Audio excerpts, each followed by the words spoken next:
All right, let's get started. Good afternoon, everyone, and welcome to Behind the Idea, a webinar series where we promote innovation and creation by, within, and for underrepresented communities. I am Kristen Luria, Program Manager for IPO Education Foundation. Before we get started, I would like to thank Micron for sponsoring this webinar. As you may know, IPOEF is a nonprofit organization, and we depend on the support of our sponsors and our donors to be able to host programs like this. So I just wanted to take a moment to thank Micron for your support of this webinar today. If you missed any of our previous webinars, the recordings can be found on our website, ipoef.org/behindtheidea. This is where you can also register for future events. Our next webinar is on April 26th. We will be celebrating World IP Day. This year's theme is taking ideas to market. Louis Foreman, inventor and CEO of Inventus, will moderate a panel featuring different approaches to bringing ideas to market, from licensing an invention to building a business around an invention. Make sure you register on our website, ipoef.org. While you are waiting for the next webinar, I wanted to share that our podcast Stroke of Genius will be available beginning April 7th. Make sure you don't miss an episode by subscribing on any major podcast platforms. One more thing before we get started today, the foundation has a new LinkedIn page. Make sure that you follow us for the latest updates about our programming. Now for the webinar that you are all here for. We hope you will ask plenty of questions during the presentation. You can submit your questions in the Q&A box at the bottom of your screen. All right, Sandra, I will pass it off to you to introduce our speakers and get us started. Wonderful. Thank you, Kristen. We're thrilled to be here today. My name is Sandra Novak, and I am a Chief IP Counsel at 3M Company, and I am joined by three amazing inventive panelists. I'm going to introduce each of them in turn. First, Dr. Marion Croak has spent decades working on groundbreaking technology with over 200 patents in areas such as voice-over IP. For the past 6 years, she's been a vice president at Google, where in addition to her engineering work on things like bringing public Wi-Fi to India's railroads, she's actively working to make sure that Google develops artificial intelligence responsibly and that it has a positive impact. Interestingly, Dr. Croak's graduate studies were in both quantitative analysis and social psychology. Her dissertation looked at societal factors that influence intergroup bias as well as altruistic behavior. So continually assessing whether her engineering work has a positive social or cultural benefit has always been an important part of Dr. Croak's engineering work. And it's truly a great example of how we as a society benefit from the intersectionality of our diverse inventors. Welcome, Dr. Croak. Our second panelist is Ms. Lisa Zakat Deluca. Ms. Deluca is the Director and Distinguished Engineer of Emerging Solutions within the AI Applications Business Unit of IBM. She's currently focused on modernizing our weather business solutions and the aviation portfolios. This year, she was ranked #2 on the LinkedIn Top Voices in Technology list. She's made the list 3 years in a row. Entrepreneur magazine listed Ms. Deluca as one of their 49 female entrepreneurs who are reshaping the business world, and she was featured on the cover of Uptime magazine. Ms. Deluca was also named Innovator of the Year from Innovation and Tech magazine and was featured on NPR's All Things Considered. She's a TED speaker, a self-published author of 2 children's books titled A Robot Story and The Internet of Mysterious Things, and she is the most prolific female inventor in IBM history, and the only one to ever reach the 100 Invention Plateau Award. Her innovation portfolio includes over 800 patent applications filed with the United States and abroad, of which 550 have been granted to date. On a more personal note, Ms. Deluca is a busy mother of 4 young children who brings her innovative spirit to everything she does, including inventing a device that alerts you to when your laundry is done, which I personally need. So welcome, Lisa. Hey, Third, thanks for having me. Oh, my pleasure. Third, I'd like to introduce Dr. Sumita Mitra. Dr. Mitra has a PhD in organic and polymer chemistry, and during her 27-year career at 3M, she invented a wide array of new material technologies, products, and product segments for the dental and orthodontic markets. Dr. Mitra has reached over 100 US patents and their corresponding OUS equivalents, and has over 100 publications in the area of polymer science and dental materials, including 12 chapters in 9 books. In 1998, Dr. Mitra was appointed as a 3M corporate scientist, a position that fewer than 1% of 3M scientists achieve. She led the new materials and products research and development efforts at 3M's oral care business until her retirement from 3M in 2010. She's also served as the industrial director of the Minnesota Dental Research Center of Biomaterials and Biomechanics at the University of Minnesota from 1999 to 2010. She's received numerous honors and awards, including her 2018 induction into the National Inventor Hall of Fame. In 2021, Dr. Mitra was elected to the National Academy of Engineering for designing and engineering nanomaterials that have revolutionized dental care worldwide. Currently, Dr. Mitra is a partner at Mitra Chemical Consulting, an independent consulting firm. Welcome. Now, to get into a discussion with our amazing panelists, perhaps each of you could tell us a little bit about your background and some of your career journey. Marion, could we begin with you? Oh, sure. I'd be happy to. First of all, thank you for having me. And just to let people know, I've been in technology for almost 40 years now. And I started my journey as a child in New York City, in Manhattan. And I went to public school in high school I did. And it was at that time that I really met amazing teachers in both math and science. And that's what kind of stimulated me on this journey to try to fix things and make things better than they were. And from there, I went on to Princeton and USC. And again, I had very stimulating professors that really nurtured my interest. And once I graduated with my doctorate from USC in social psychology, as you had pointed out, and quantitative analysis, I joined Bell Labs, and I spent most of my career at Bell Labs, and it was a very invigorating place. Like, it was called the Palace of Science at the time that I was there, and that evolved into AT&T Labs, and eventually I got a little bored after 32 years of being there and went and joined Google in 2014, and have had a fascinating set of assignments while there. So that's about my journey.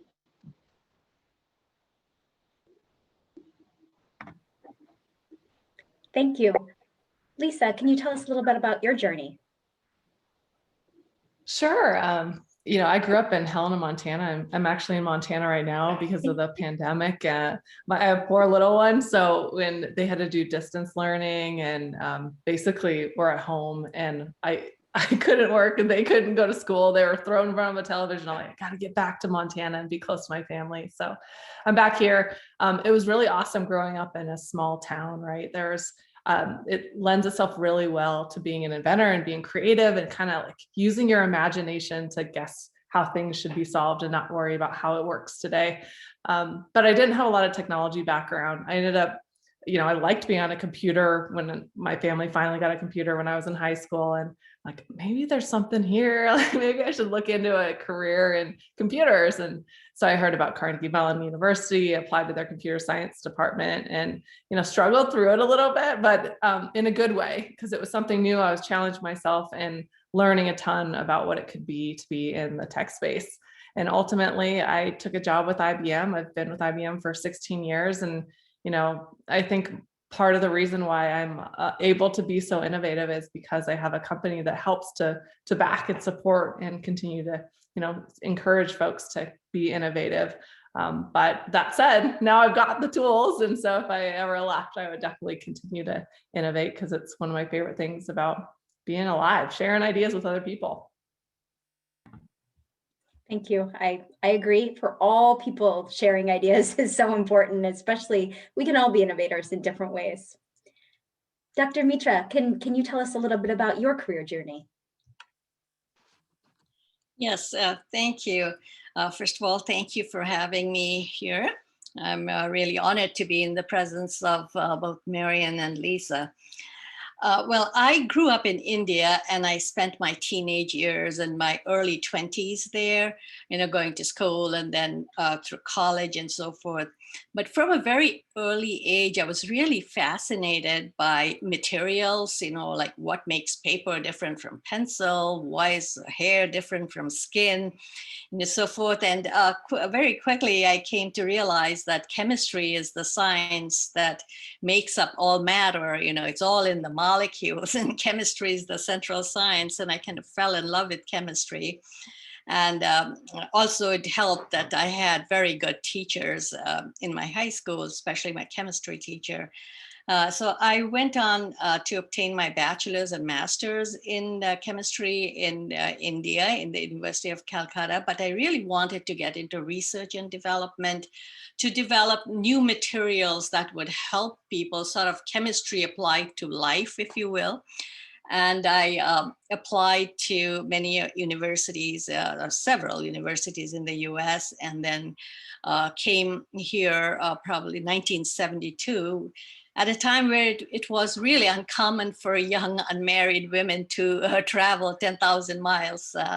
But I made it.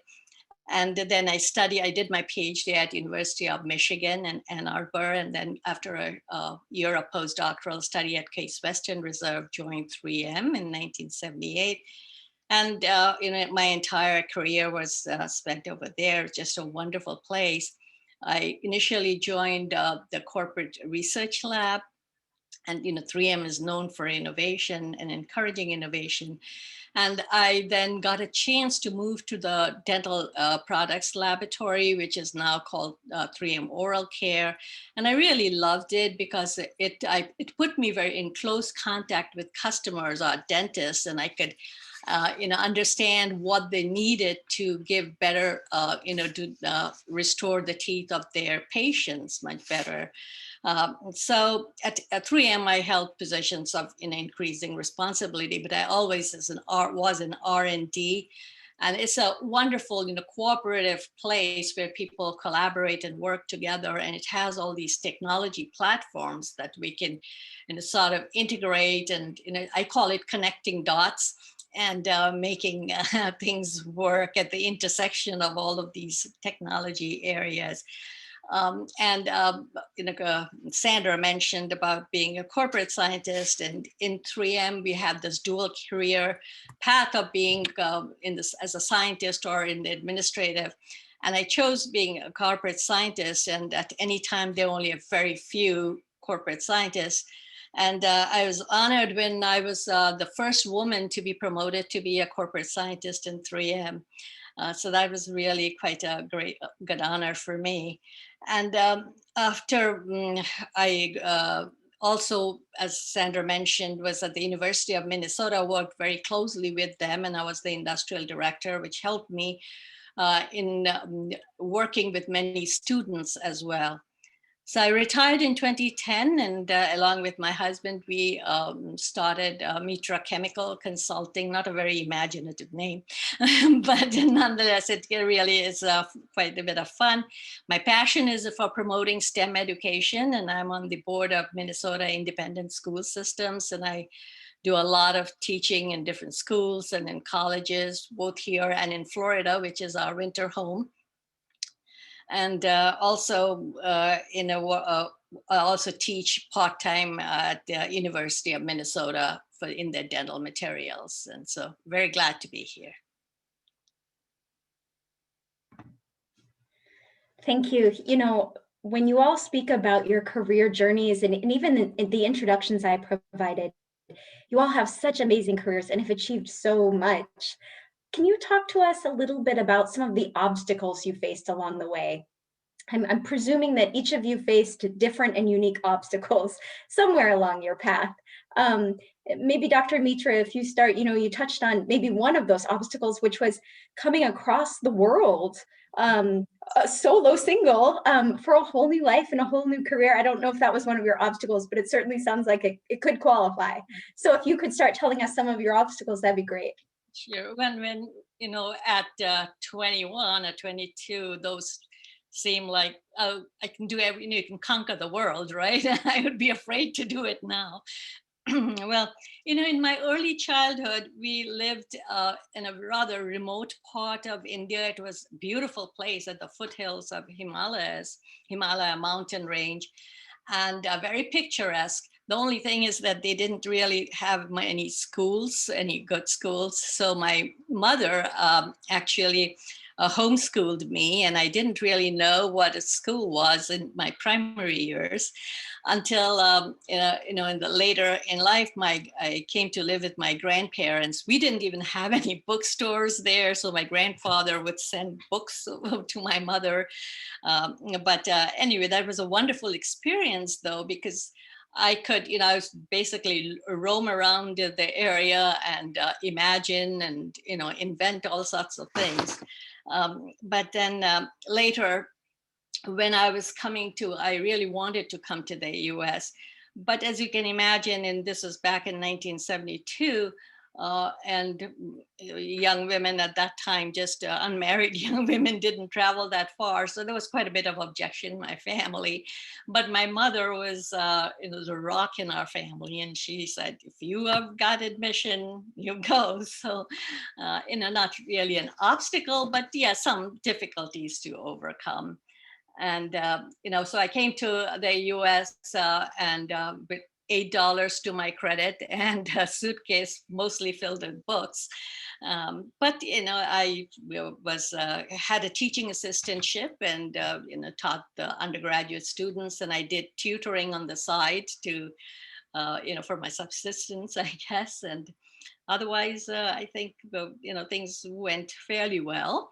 When I joined 3M, you know, at that time, there weren't very many female scientists at 3M. I think there were like about 22 of us, and we formed this in a group. And so we formed this visiting women scientists. We thought that the only way to get around this is to try to get more people into the work pool.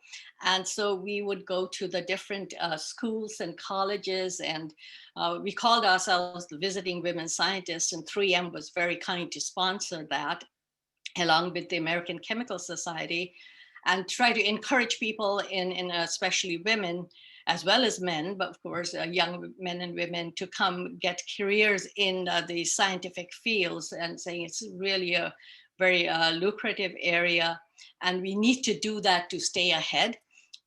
So I guess that's sort of, you know, there were some awkward situations, but mostly I think we were able to overcome that by, you know, staying together. And then the only other thing I wanted to add was that, you know, I got married when I was in graduate school with a fellow chemist, and then we have a daughter. And she lives in New York, and we have a granddaughter, the love of our life. And so we make frequent trips to New York, and she is really into inventing. And every day she's coming up with new things to invent, and that's just wonderful. That's wonderful. That's a great story. How about you, Lisa? What obstacles have you faced, or do you face now? I think that's part of the fun of being an inventor, is there's always obstacles and there's always failures, and you learn from them and kind of grow, especially around individual ideas. I think one of my big career obstacles was I had a manager once who called me up and she said, Lisa, this is not a good conversation. I'm like, okay. And she's like, you need to stop inventing. And I'm like, what? And she's like, well, you know, there was a monetary award at that time. There's still a monetary award within IBM for inventing. And unfortunately, at that time, all of the bonuses came from your division or group. And she's like, well, all the money in our group is going to you, so we can't give any bonuses to anyone else. And there's this guy over here, I'll just call him Bob. There's this guy, Bob, and he's got a family, and he needs to be able to support his family and get a bonus. And now we can't give him one because of you. And I tried to explain to her, even if I stopped inventing, it would take a really long time for that to like stop, because it's not a thing that happens overnight. It's like, you know, years from when you submit a patent to it actually being filed as a patent. And I think that was the moment I'm like, okay, this is a career changing moment. Do I listen to this manager and really kind of give up on something I love, or do I find a new manager, right? And find a new position within IBM. And that's ultimately what I ended up doing. And that manager has since left IBM. But, you know, you can't always be on everyone's, you know, best list. And especially when it comes to inventing, sometimes being prolific, people assume that's all you're doing all day long. And it's just a part of me, right? It's not my day job. It's, you know, it's a nights and weekends, and I'm really good at understanding inventions and bring it to market. But it's kind of balancing that, you know, identity. Are you an inventor or are you a technologist? That's really been the biggest obstacle in my career. Yeah, that's a fascinating perspective. What I hadn't really thought about is that balance between inventor and technologist, and inventing nights and weekends. I feel like your brain must be going 24 hours a day inventing. So that's good perspective. Thank you. Yeah. Dr. Croak, what obstacles have you faced? It's been interesting. I think the obstacles that most people feel would actually inhibit a strong career, and especially one around invention, such as having young children. I had three children, 2 boys and a girl, all within like 36 months of each other. So that was quite prolific. And but I found that they actually stimulated my my fantasies and my imagination and helped me to become very creative. So that was a good thing. I was also a half marathon runner, and that relaxed me and allowed me to just clear my mind, and that would also help and stimulate me. And then what I really found to be the biggest obstacle was that invention sometimes causes you to change things. You know, you can see something perhaps that other people around you can't quite see, but you have a view of the future, and you want to make sure that, you know, if you're in a company, that the business is moving ahead to that future. And so a significant number of my inventions were involved voice over IP, which was a new technology at the time. We're all using it now, but it was a new technology that wasn't working very well. And I was at AT&T at the time, and AT&T at the time was the dominant carrier of telephony and phone calls. And so I was attempting to change out their voice network at a time when people weren't quite ready to embrace that idea. And so I got a lot of opposition from executives there that, you know, the internet was a toy and my idea was a bit foolish, and I would never be able to make VoIP reliable and enterprise ready. And I don't know, that kind of just made it more of a challenge and more interesting, that opposition. And I did find a few leaders that did believe in my vision, and I felt empowered by that support. And I just forged on, and we were able to make it work. So, and I, you know, throughout my career, I find that there is opposition when you want to change something, even though, you know, it may be for the better. There's a certain like paradigm shift that people have to embrace in order to accept certain inventions, especially if they're a bit radical. So I think, you know, you have to have some belief in yourself, but also find supporters to help you nurture an idea and to bring it into realization. That's another great answer. Maybe if we could continue sort of that general thought, you know, each of you have faced these obstacles or things that you really had to push through in order to get to be that full self that you bring, you know, to work into your life every day. Sitting where you are now, you know, looking back at yourself when you were in your teens or early 20s, or for much of our audience who are at that phase of their lives, what couple pieces of advice would you have to give them or have to give to yourself at that point in your life? Maybe Lisa, we could start with you.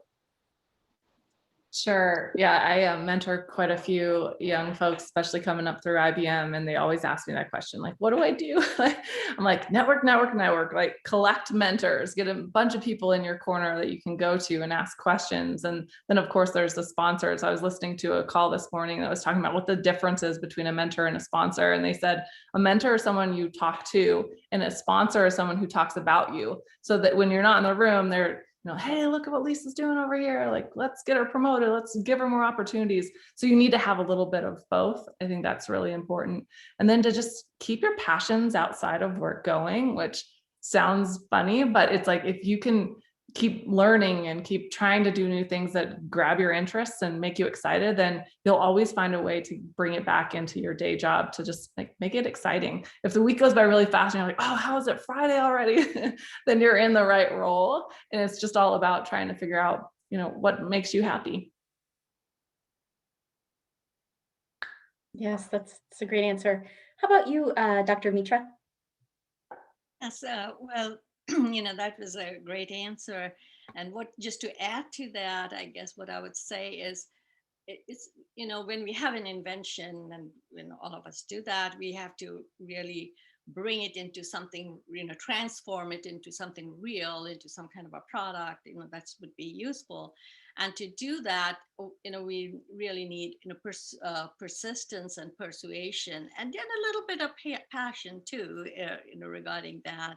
So I always think that we should start a problem with the end in mind. And when we think of what problem am I going to solve, then analyze and crystallize that problem, and whose problem am I trying to solve, and then break it into little parts and pinpoint what the opportunity is for the end user of that. And one other great thing is, I think that works for everyone, is to build a coalition, a team of willing experts, because we ourselves can't know everything, and we have to bring a lot of other talents into play. So collaboration and knowledge sharing is important. And the other thing I found is that when we go through our innovation journey, I mean, quite often we'll hit some kind of a roadblock. And if we hit a roadblock, the best thing is to take a detour and try another path instead of hitting our head against the wall, if you will. So I think those are some of the important things that we can all do in order to see our ideas be blossom into reality. Yeah, those great answers, probably for any profession, but certainly this one. And how about you, Dr. Croak? Yeah, so I would agree, with what the other panelists suggested, like building a coalition, I think is a good way of framing it, like having a strong team of experts that you can rely on. Also, it's, I think, very important to listen to your critics and address their concerns. So you have to dig deep, do your homework, understand why things are not going to work. You're going to fail a lot, and I think your critics can help inform you of where the gaps are in your thinking. And the other thing that I would say that is extremely important is to find some empowered leader that can kind of help pave a way for you, because you're going to meet opposition, among people. And if you have an empowered leader supporting you, that can help tremendously. The other thing I would also add is that, maybe you start out with a lot of passion around something, but it also helps to detach yourself from emotions as you're moving down a certain path, because sometimes that can cloud your relationships or the way that you're thinking. So if you can kind of stay objective and realize maybe this is not going to work, maybe it will, but have some determination, but not have it too clouded by passion. I think that helps. Yeah, just to add to that, there's a really good book you guys should all go read. It's called Think Again by Adam Grant. And he was talking about the importance of having a challenge network. So someone you go to that just disagrees with you, you run an idea by them, this is what I want to do. And they're the person that just tells you what it is and tells you how, like, what are the challenges you might face with that. I thought that was a really cool takeaway. And then about passion, I think passion needs to be there, but at the same time, part of being prolific is not getting too attached, right? Like, you don't want it to be that, someone's calling your baby ugly. It's okay. You're hearing what they're saying, the feedback, why you can switch your idea into something better. And then ultimately at the end, you've got something even stronger. Yeah, and just to add to that, I guess depends on what kind of passion, and you have to really believe in it and pursue that, and not give up. If you really think it's going to be lead to something that is fruitful. Like also others said that I think Marion, you said that you have to listen to the critiques, and a lot of times people say, well, that can't be done, and they must have a good reason for saying why that can't be done, and to understand why, what they're thinking, where there would be pitfalls. That really makes us think, and then it helps us overcome whatever barrier that there might be. Yeah, I mean, great answers. Plus, it can make it stronger. I have to say, Lisa, when you mentioned the book Think Again and the Challenge Network, I immediately thought of my husband as my challenge network. I feel, yeah. We have some great questions from our audience. And, one of our questions is really about the fact that there's a lot of different type of invention. There's sort of close-in invention where you're taking something that's known and changing a little bit, but each of you have been able to not only exceed at that type of invention, but creating whole new product segments. So kind of that wild white paper blank space invention that really moves the needle. So what recommendations do you have for people who are interested in that, but kind of don't know how to get there? It's so important to have that type of invention. Sort of, what's the secret to your success to doing that? I can start. I think it's important not to accept the status quo, to always be questioning why something is, and to realize the reason why things are the way they are is because people have invented them. And it's part of a social structure, which means that it can change. I remember I used to walk around thinking, how could my world be better? From morning to night. And I would get my children involved in saying, instead of complaining about something, what would you rather it be? And that, just to kind of unlock your mind to realize that, whatever is here now, someone invented. And a lot of the things that are here now, 20 years from now, we're going to look back and laugh at because we thought we were so progressive, but it's rather primitive compared to what could be. So it's really just, I think, being able to imagine a future, it helps.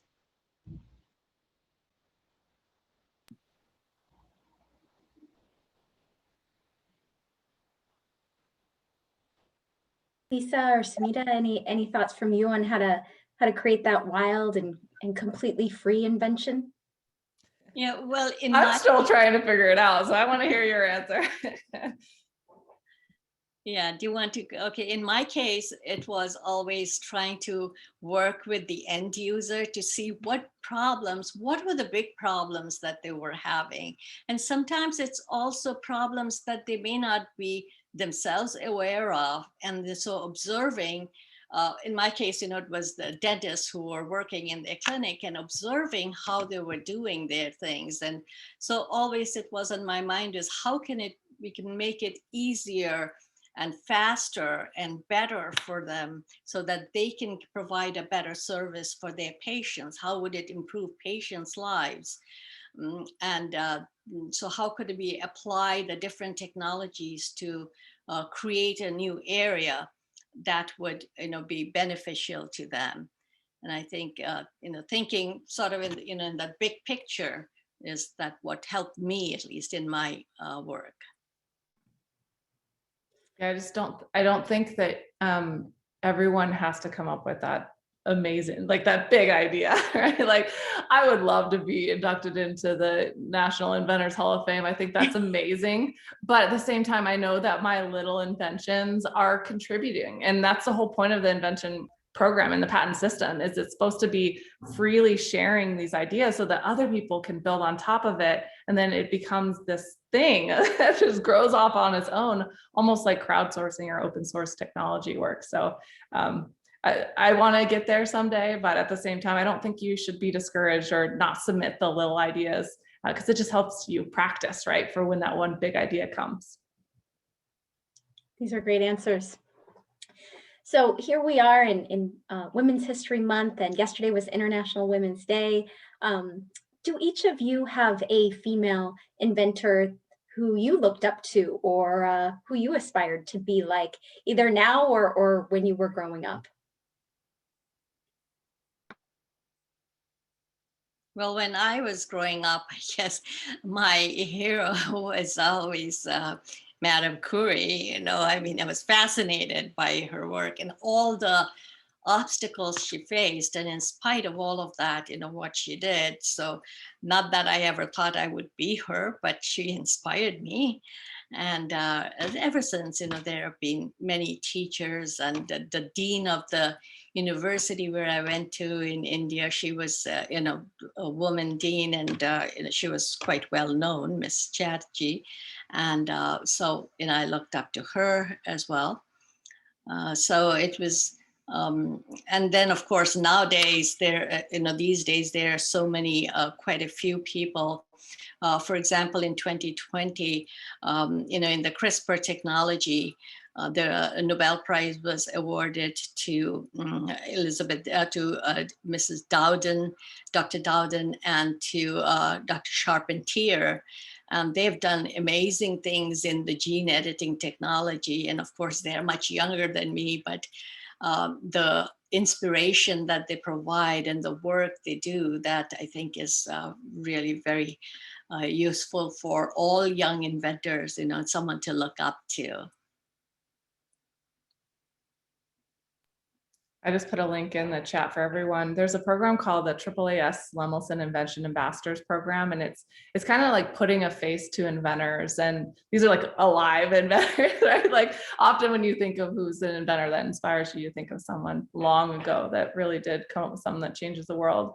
But like Karen Berg is one of my favorites. She's at the University of Kansas State, I think is where she's at right now. And she did some stuff with breast tissue engineering. And it's amazing how many people there are that you walk down the street, you wouldn't even realize they're an inventor, but they are just regular people just like us.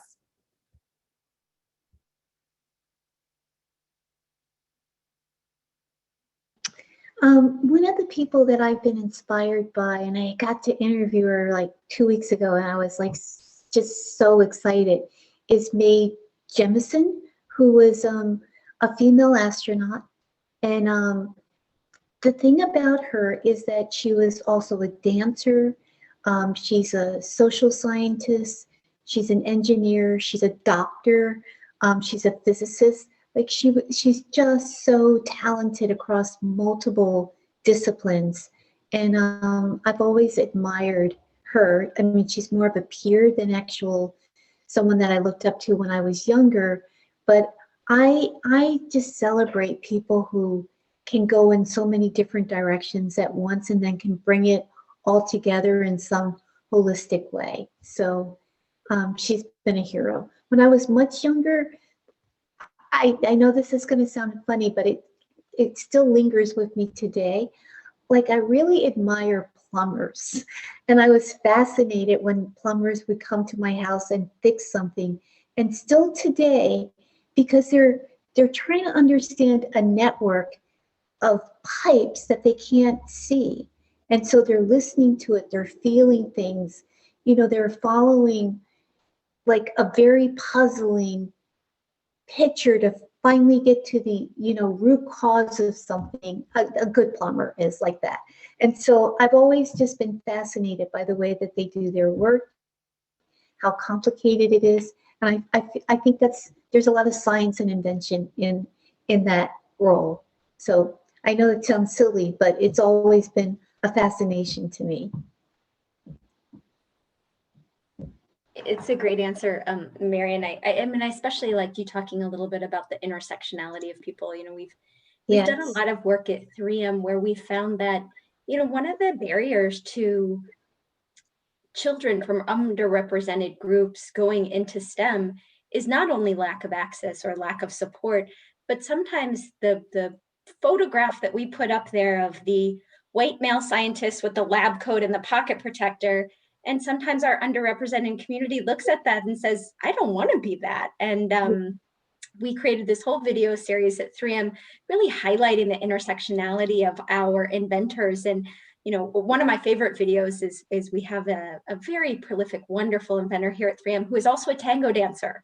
And to me, that just really highlights the beauty of how you can be so many different things. And one of them is an amazing inventor.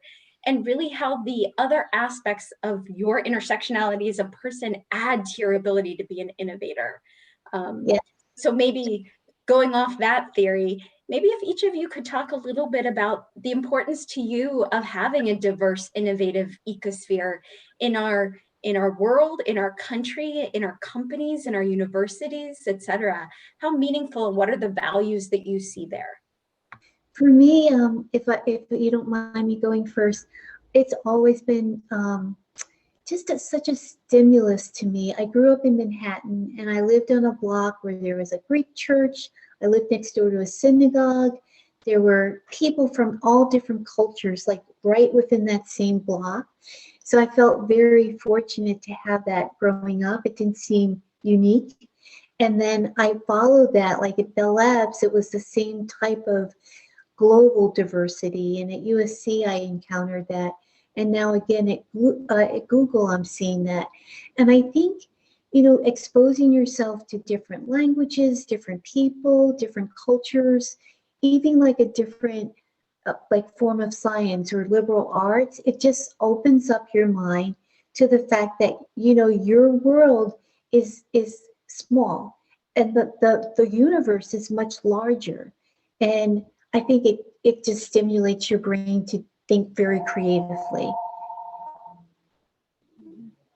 Yeah, if I can go next, you know, we all come from these we all have many diverse skills. We have different backgrounds, and we bring all our experiences, you know, when we all work together. So in a diverse workplace, we learn from each other, and then we can bounce ideas of each other and collaborate with each other. You know, in my work, I've been really fortunate that I have traveled to like 45 countries to teach people and to work with other 3Mers as well as with dentists from these countries. And I've, you know, taught at the universities there. And they're, you know, they are from all these different countries, but they have so much to give each of us. And so, you know, I've learned so much from them. So I think, you know, when we all work together and we address the unique needs and we look at the different perspectives and the potential of diverse groups of team members, you know, together we become better. And we, you know, really enhance ourselves as we work together from people of diverse backgrounds. Yeah, I agree with everything you guys said, but I do think we have a long ways to go, right? I was mentoring some new hires. There was like 6 of us, and I was like, this is the first call I've ever had. There's like 6 engineers that are female only on the call. And one of the girls is like, I feel uncomfortable. All my coworkers are dads. She's like, I don't know if I belong here. How do I fit in? And how do I don't like the dad jokes. How do I tell them that and speak up? And there's a new initiative for International Women's Day that just announced yesterday around half the board. And the idea is to push tech companies to commit by 2024 that half of the board will be female, half or more female. And so I was looking up some tech companies yesterday and their boards, and we're not even close, right? It's like 10% is doing good. And so I hear you. And I think especially in STEM careers, it's hard to find that diversity when it comes to inventing. Yeah, pull in people that aren't like you and add them to your groups, and you're going to come up with stronger ideas. But I just think there's a bigger problem, and I don't know how we're going to solve it.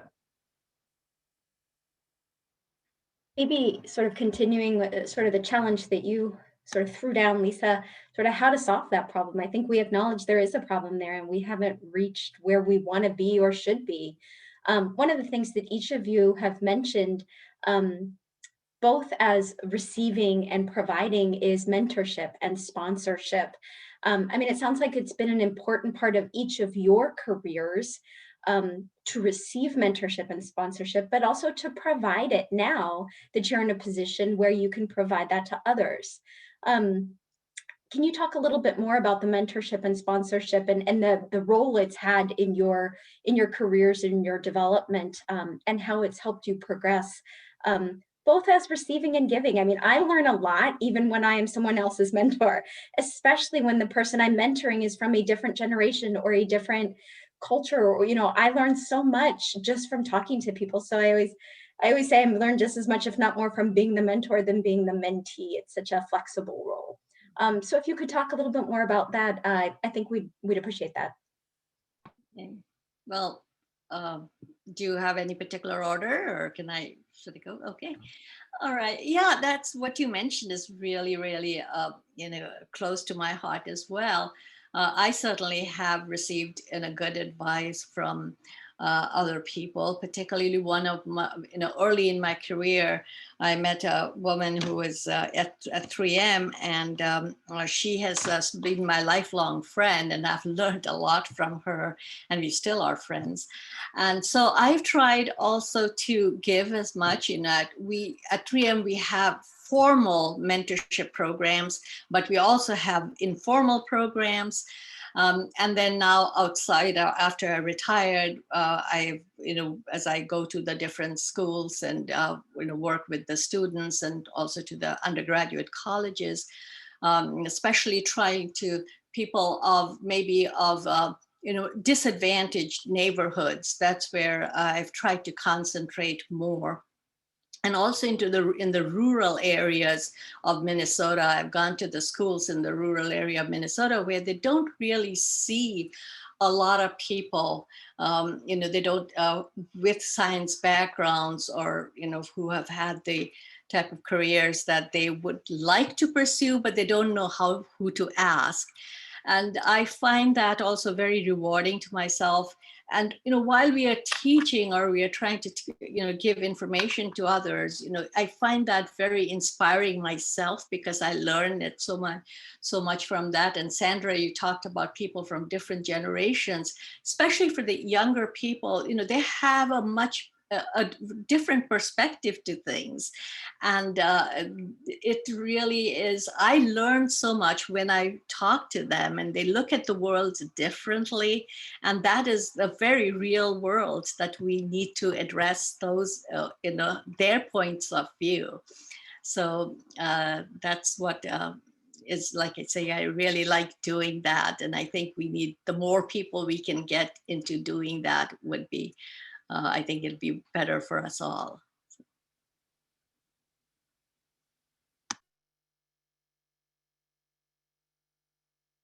One of the joys of my career has been mentoring people, and I definitely have been mentored, and I have found it helpful, but I get more joy out of mentoring. And as you said, Sumitra, I also feel like I get a lot back from those relationships, and I learned so much. And a lot of times the people that I've mentored and sponsored have become friends after they've grown enough so that they're almost, I would say, independent and can kind of travel on their own. We've become friends, and it's been one of the most satisfying spots in my career.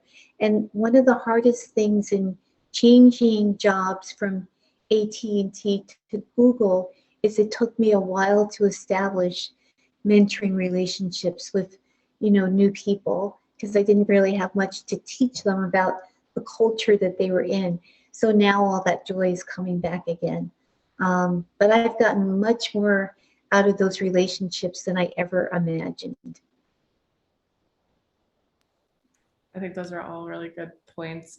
Just to add, reverse mentorship is really important, right? So females mentoring men, showing them that girls can go up the ladder too, and like how that relationship works is really important. I encourage all my mentees to share their screen. Like with Zoom, you can share your screen, be memorable. You got to stand out in some way. I have people that'll go away for a couple of years and be like, remember when you mentored me? I'm like, no, I don't remember talking to you. And so it's like, you got to keep it consistent. So I suggest at least throwing something on a calendar once a quarter, even if it's just for 15 minutes, just so you remember and you see their name. And hopefully that'll help you when you get to a point where you're growing in your career and you need a letter of recommendation, the people know who you are and what you've done. These are great comments. One of our questions from the chat is, when did you first know you wanted to be an inventor? Was it early? Was it later in your career? Sort of, when did you sort of identify, I am an inventor? For me, it was when I was very young, and I don't know if I had the concept of an inventor, but I knew that I wanted to change things. Like I was not satisfied with the world as it was, and I didn't like that there were problems, and I always wanted to fix it and change. And I think I've been like that since I was like 4 or 5 years old. And over time, once I became probably a young adult, maybe in my late 20s, it's when I started feeling like, oh, maybe I can actually become an inventor. And I was in an environment similar to Lisa and Sumitra, where invention was encouraged in Bell Labs, and getting patents was encouraged. So, it just facilitated all that like energy that I had and directed it into I think a very productive space. Mine was very similar. I kind of talked about growing up in Montana in second grade. So I did a TED Talk, and I talked about the story in my TED Talk. But in second grade, I had a teacher that said, I want you all to solve a problem and create a prototype. And so mine was this umbrella. It was like a plate with a shower curtain taped. It was like keeping the rain off all my clothes. And I didn't ever correlate that to being an inventor. Of course, it was just like, this is a fun thing to do. I'm solving a problem. And then I loved the movie Honey, I Shrunk the Kids, right? And all the gadgets, like mouse tracks and moving things everywhere. But it didn't look like me. And so I never really thought that I would be an inventor. And then when I joined IBM, right, it's like everyone had a patent award behind their desk. And at first I'm like, oh my goodness, so like what did I get myself into? And then it was, I'm going to be an inventor. So it was like an easy next step once you demystify it and make it easy, like down to the bare minimum of what you actually need to make a patent. Yeah, right. Great answers. I don't know what, just to add to that, I don't think I really started my career thinking I'm going to go invent something. I was there to solve a problem that would be useful to the person, to the end user, the customer, or whatever. And if I think back, it was really, even when I was a child, I was solving problems in unique ways, for even in our daily lives, if you would. And I didn't really think, I don't think I knew that what was really an invention, that what I was doing was I was making an inventions. But when I think back, I think it's an invention. But my goal, my motivation was simply to solve a problem. And then when I started working and I came to 3M, then I learned that, well, there is a commercial aspect to it. So that, if you have an invention, it needs to be patented, because that's where you have to protect the invention, because after all, we make money out of this. So that's when I learned about the formal invention process in terms of applying for a patent and having the proprietary aspect and what constitutes an invention and so forth. But my primary motivation always has been, you know, here I see a problem and I think I have a solution, and so I'm going to go do it.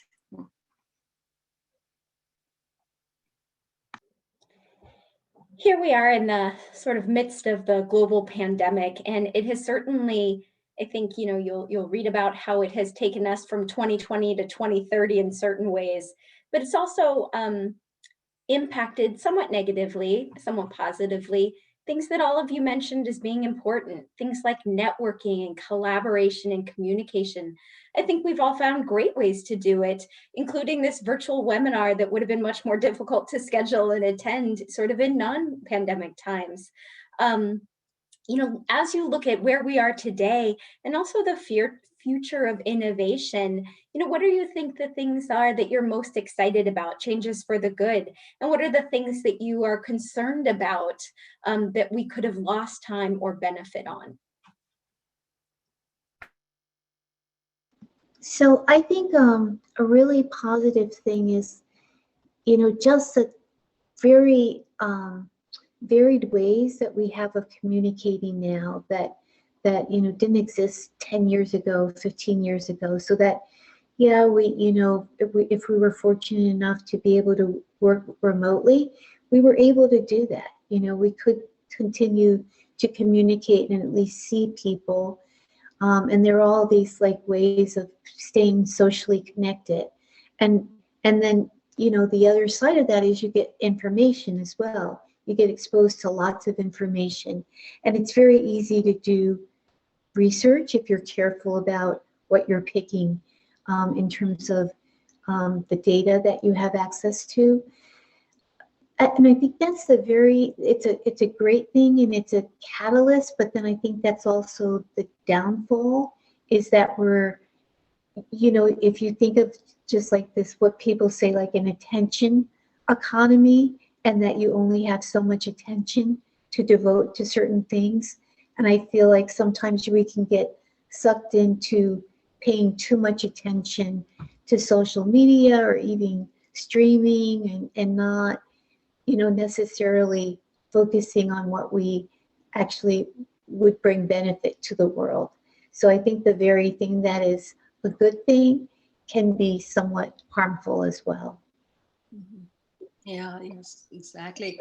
Yeah, and just to add to that, you know, nowadays we have, you know, the speed at which things move. And that's just absolutely, sometimes it's mind-boggling to old-timers like me. And also the availability of information. Perhaps it's too much information and you have to sift through that. So yeah, there are certainly a lot of positive things and a lot of technological advances. And like you mentioned, Sandra, that we can work remotely and still connect. However, one of the things about the pandemic is, at least in my field, like chemistry, it's a very experimental science.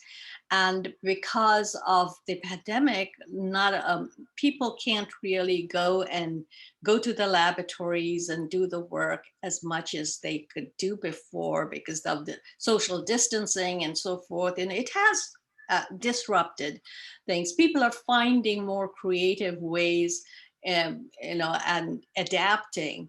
So hopefully this will be over soon and we'll get back to it. So yes, there are pluses and minuses, and but you know, we'll work through that and we'll come out stronger. I'm pretty sure of that.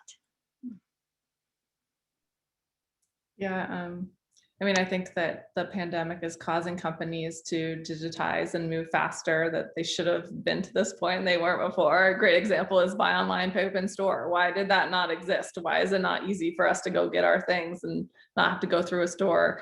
It just should have been there before, and now it is there.